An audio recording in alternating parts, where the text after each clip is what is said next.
عزیز طلباء و طالبات، السلام علیکم۔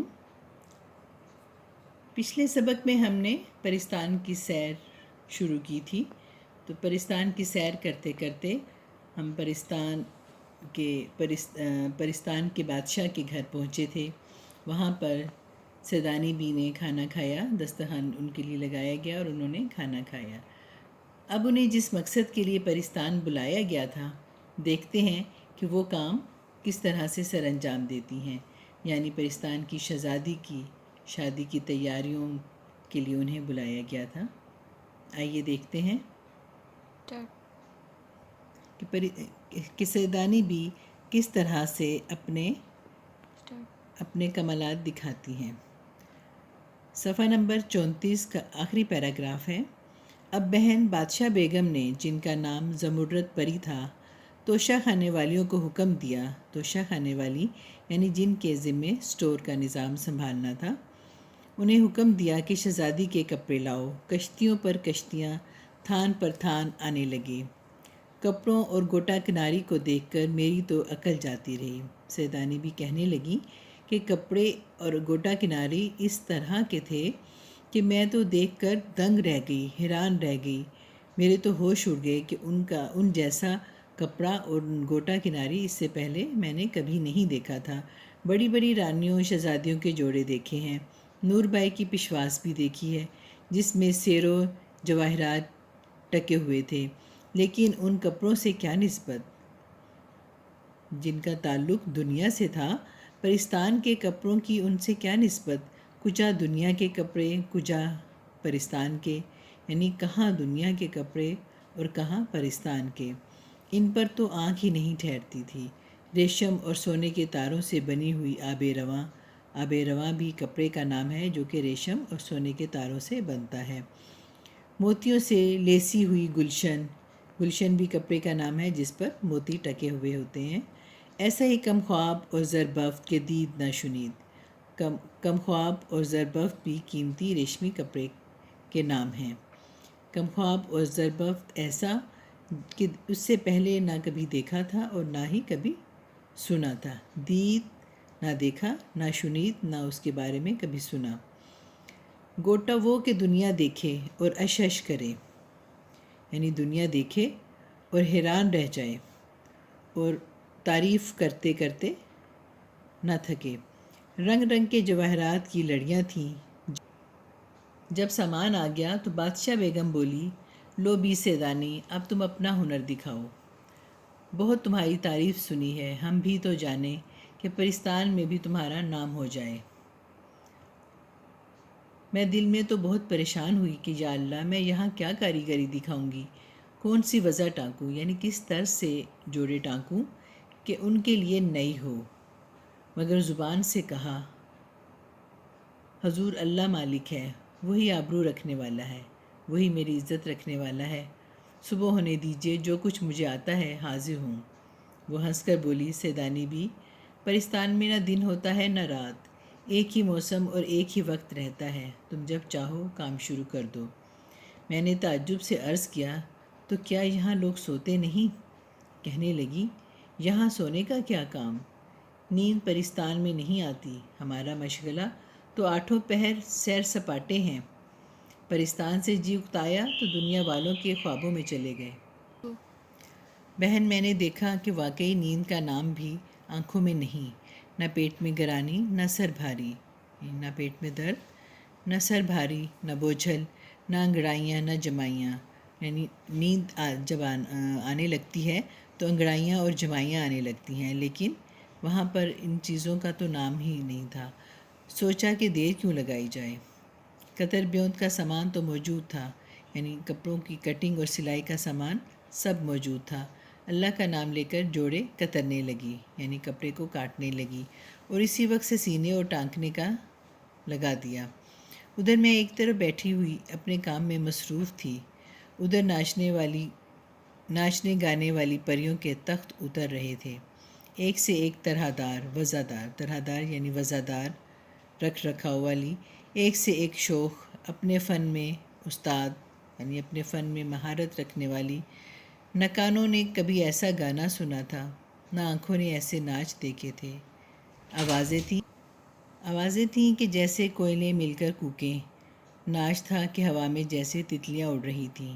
کیا پوچھتی ہو بیگم، خدا کی قدرت کا تماشا تھا، لیکن مجھے تو اپنی فکر تھی کہ کہیں جلدی کام نپٹے اور چھٹکارا پا کر گھر جاؤں۔ ذرا کی ذرا آنکھ اٹھا کر دیکھ لیتی اور اپنی سوئی چلانے لگتی۔ یعنی مجھے تو اپنے کام مکمل کرنے کی فکر تھی کہ میرا کام جلدی سے ختم ہو اور میں واپس اپنے گھر جاؤں۔ اس کی کارسازی کے قربان، صدقے مشکل کشا کے، عقل نے ایسا کام دیا اور پہلے ہی جوڑے میں واہ واہ ہو گئی۔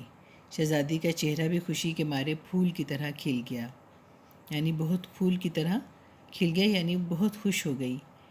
اب کیا تھا، میرے ہاتھ پاؤں میں گھوڑے لگ گئے، یعنی میں تیزی سے کام کرنے لگی، گھوڑے لگ گئے، ہاتھ پاؤں تیزی سے چلنے لگے۔ دنوں کا کام گھڑیوں میں ہونے لگا۔ کہانی بہت لمبی ہے، کہاں تک کہوں۔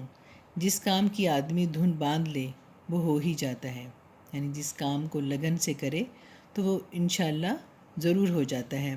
آخر سارے جوڑے سل بھی گئے اور ٹک بھی گئے۔ کتنے دن لگے یہ کون کہہ سکتا ہے، وہاں دنوں کا حساب ہی نہ تھا۔ اگر یہاں اتنا کام کرتی تو خدا جھوٹ نہ بلوائے میرے اکیلے ہاتھ پر 1 سال سے کم نہ لگتا۔ یعنی اتنا کام میں نے وہاں کیا کہ وہ اگر یہاں میں کرتی تو 1 سال کا عرصہ لگ جاتا۔ اس عرصے میں ساری پریاں، خاص طور پر شہزادی، مجھ سے بہت محبت کرنے لگی تھی۔ خالہ سیدانی خالہ سیدانی کہتے کہتے اس کا منہ سوکھتا تھا، یعنی بہت چاہت دکھانے لگی تھی اور بہت پیار سے خالہ سیدانی پکارتی تھی۔ گھنٹوں میرے پاس بیٹھی رہتی اور مجھ کو سوئی چلاتے دیکھا کرتی۔ تم جانو پاس رہے کا بڑا اثر ہوتا ہے، تم بھی جانتی ہو کہ ساتھ رہنے کا اثر ہوتا ہے، محبت ہو جاتی ہے ایک دوسرے سے، جیسے کہ مجھے اور آپ کو ایک دوسرے سے ہو گئی ہے۔ مجھے بھی اس کی بھولی بھاری شکل پر پیار آتا تھا، مگر دل کو کیا کرتی، یہ نگوڑا تو یہاں پڑا ہوا تھا، یعنی دل تو میرا اپنے گھر کی طرف ہی لگا ہوا تھا۔ گھر کی یاد چین نہیں لینے دیتی تھی۔ ہائے اپنا کھنڈلا پرستان میں بھی نہیں بھولا، یعنی پرستان جیسی جگہ پر جا کر بھی اپنی جھونپڑی یا اپنا چھوٹا سا گھر بھی نہیں بھولا تھا۔ آخر جب سارا کام ان کی مرضی کے مطابق ہو گیا تو میں نے کہا، حضور، خدا نے مجھے سرخرو کیا، مولا نے میری آبرو رکھ لی، یعنی اللہ نے مجھے کامیاب کر دیا اور میری عزت رکھ لی۔ سرکار کی شہزادی کی شادی اور شہزادی کو یہ جوڑے پہننے مبارک ہوں۔ اب لونڈی کو رخصت کیجیے، یعنی اب اس ملازمہ کو اجازت دیں اور اپنے گھر جائیں۔ بادشاہ بیگم بولی، سیدانی بھی ہے، ہمارا جی چاہتا ہے کہ شہزادی کی شادی دیکھ کر جاؤ۔ سچ کہوں میرا جی بھر آیا، مگر سوچا کہ سیدانی دیوانی ہوئی ہے۔ میرا بھی جی چاہنے لگا کہ میں بھی ایسا کروں، جی للچانے لگا، لیکن پھر دل میں خیال آیا کہ سیدانی دیوانی ہوئی ہے، تو خاکی یہ آتشی، زیادہ میل اچھا نہیں، یعنی تو خاک سے بنی انسان ہے اور یہ آتشی ہیں، آگ سے بنے ہوئے ہیں۔ جن اور پریاں ذرا سی دیر میں بگڑ بیٹھیں تو جلا کر خاک کر دیں، بھاڑ میں جائے پرستان اور پرستان کی شادی۔ اپنے گھر چل اور ہاتھ جوڑ کر عرض کیا، شہزادی کی شادی آپ کو جم نصیب ہو، مجھے تو جانے دیجیے۔ یہ سن کر شہزادی کی آنکھوں میں آنسو بھر آئے۔ وہ بولی، سیدانی بھی، تم کیوں جاتی ہو، ہمارا دل کٹتا ہے، نہ جاؤ، یہیں رہو۔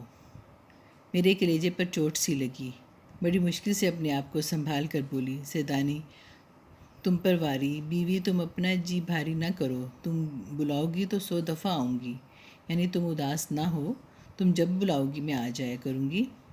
ایک کی دنیا نہیں چھوڑ سکتی، یعنی اچانک سے ایک ہی بار میں دنیا کو بالکل نہیں چھوڑ سکتی، مٹی میں خوش رہتی ہے۔ شہزادی تو کچھ خفا اور کچھ رونقتی سی ہو کر اٹھ گئی، یعنی کچھ ناراض اور کچھ اداس سی ہو کر اٹھ کر چلی گئی۔ بادشاہ بیگم بولی، اچھا بھی سیدانی، تمہاری مرضی، جاؤ، خدا حافظ۔ اور اسی کل موہے بکر گدے کو حکم دیا، یعنی اسی کالی شکل والے بکر گدے کو حکم دیا کہ سیدانی بی کو ان کے گھر پہنچا دے۔ خبردار جو راستے میں کسی قسم کی شرارت کی، اور دیکھو جو انعام و اکرام سیدانی بی کو بادشاہ نے دیا ہے وہ سب پالکی میں رکھ لینا۔ دل میں خوش اور ظاہر میں بسورتی ہوئی سب سے رخصت ہوئی۔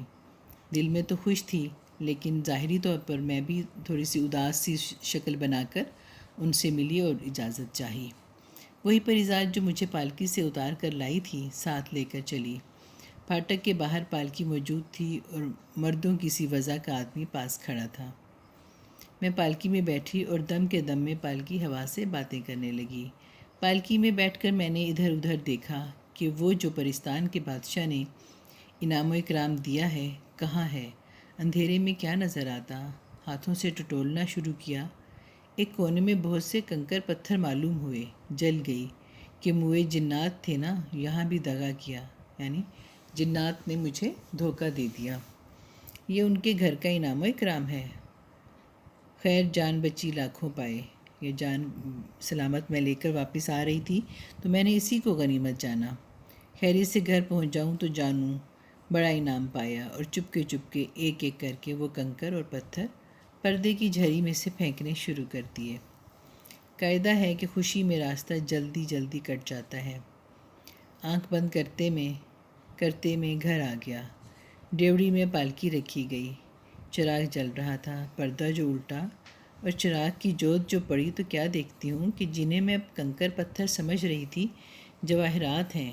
بڑے بڑے تو میں نے سب پھینک دیے تھے، دو چار ننھے سے باقی تھے۔ سر پیٹ لیا کہ اتنی دولت کھوئی، نگوڑی پھینکنے کی کیا ضرورت تھی۔ ایسا ہی تھا تو گھر آ کر پھینک دیتی۔ لیکن بہن، تقدیر کی کھوٹ کہاں جاتی ہے؟ یعنی تقدیر اگر کھوٹی ہو، قسمت خراب ہو تو وہ تو ساتھ ہی رہتی ہے۔ نصیب میں تو پتھر بھی نہ تھے، ہیرے لال زمرد کیوں ملتے۔ ایک ایک پیر من بھر کا ہو گیا، یعنی قدم اٹھانا مشکل ہو گیا، صرف اسی غم سے کہ ساری دولت جو ملی تھی اسے ضائع کر دیا۔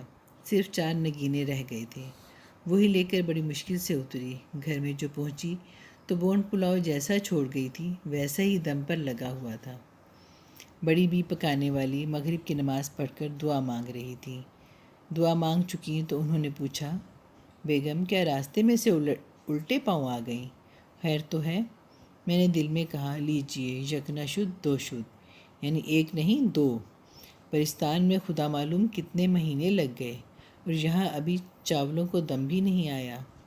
اور بڑی بی سے بولی، ہاں بی، بھوک لگی ہوئی تھی اور کچھ جی بھی ٹھیک نہیں تھا، راستے ہی سے آ گئی، اب انشاءاللہ کل جاؤں گی۔ جی بچوں، اب بتائیے پرستان کی سیر کیسی لگی؟ امید ہے خوب لطف اٹھایا ہوگا آپ نے۔ تو اب چند سوالوں کے جواب دیجیے۔ سیدانی بی نے گزر اوقات کے لیے کون سا پیشہ اختیار کیا؟ سیدانی بی نے گزر اوقات کے لیے کون سا پیشہ اختیار کیا؟ نمبر 2، میر صاحب اور ان کی بیوی سیدانی بی کی کس بات پر زیادہ خوش تھے؟ میر صاحب اور ان کی بیوی سیدانی بی کی کس بات پر زیادہ خوش تھے؟ نمبر 3، پرستان کے بادشاہ نے سیدانی بی کو کس کام کے لیے بلوایا تھا؟ نمبر 4، بادشاہ بیگم کا اصلی نام کیا تھا؟ پرستان کے پھلوں کی خاص بات کیا تھی؟ جی، ان 5 سوالوں کے جواب سبق میں سے تلاش کیجیے اور اپنے لفظوں میں ان کے جواب کاپی پر لکھیے اور سبق کا خلاصہ اپنے لفظوں میں لکھیے، ٹھیک ہے؟ اس کے علاوہ جو کام ہم میٹ کلاس میں کریں گے وہ ہے حب وطن مضمون۔ اسے آپ نے پڑھنا ہے اور اس کے اہم نکات نوٹ کر کے آنے ہیں، وہ ہم میٹ کلاس میں ڈسکس کریں گے، اور مضمون کو کیسے لکھنا ہے یہ سب ہم میٹ کلاس میں کریں گے انشاءاللہ۔ اللہ حافظ۔